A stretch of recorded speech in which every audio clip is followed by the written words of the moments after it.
David, another question for you. It used to be that if you're starting a company, especially in the AI space, you need to find a great technical co-founder if you're someone in the business or finance world. How important is that now versus being able to use, AI as your technical co-founder? Well, it's in a sense more important than ever, but it's a different skill set.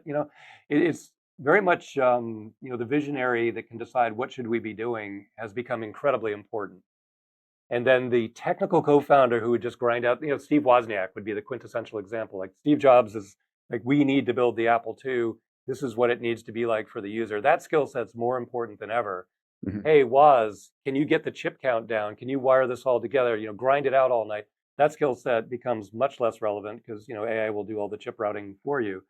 But that first skill set has really grown in value, and it's very similar. It's a very technical.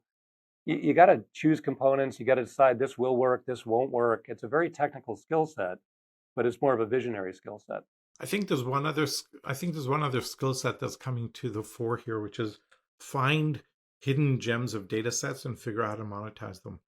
And I think that's going to become a very big deal over the next few years because we'll have horizontal platforms able to do all sorts of things. The question is, where's the revenue? Where can you mine for little nuggets of revenue and go grab them and leverage AI to do it? I think that's going to add to the business focus and the application focus. Two Yeah. more things on this topic that I think are really important. First, Mark Zuckerberg last week did a couple interviews where he made it clear that the backlog of AI research projects is only compute bound, it's not idea bound. So between the researchers and the AI generated ideas, they have a huge backlog of things that will just work.